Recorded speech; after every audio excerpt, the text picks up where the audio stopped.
lahat. Bali, ito yung option na pagpipilian. Ito, tsaka ito.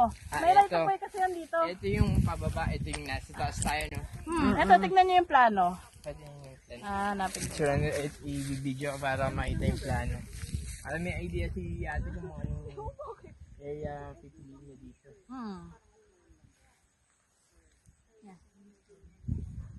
Kung yung ano mas prefer mo, yung mas mataas? Saka, ako, pipiliin ko ito. Ito. Yan nga, tinuturo ko. Ito ang pinakamagandang view. Ito ang pipiliin ko kasi.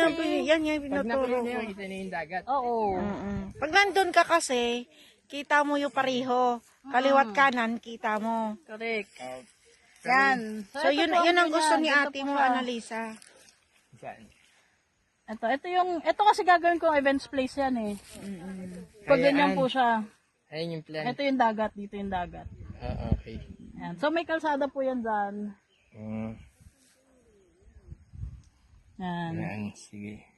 Kasi baka mamaya Tapos ang bayaran nito kasi since kaka-acquire ko lang nito, ongoing pa kami sa pag-ayos ng mga papel, paghahati-hati, pagki-clearing. Sa April po, lahat ng mga nagpa-reserve sabay-sabay magbabayad. ganun.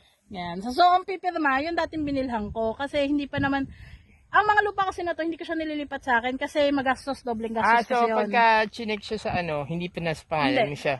Pero yung seller, siya mismo makakaharap nyo naman. Okay. Pero yung Tapos ang pirmahan sa bahay naman namin. so yung pag nabenta, hindi pa naka-under sa Sky Ranch yung ano? Hindi.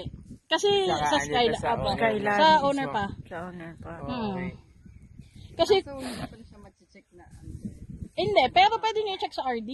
Sa RD. Sa bayan ganun mismo naman ng kasi yan. Kalatagan. Kapag magbibili kayo ng lupa, unang check RD. If ever RD, magkakaroon sa bali yung iharap mo yung real owner mo na. Yung dati mong Siya talaga binilhan mo. pipirma ng deed of sale niya. Okay. Kasi pag ako, ililipat ko saan, babayad ako ng capital gain tax.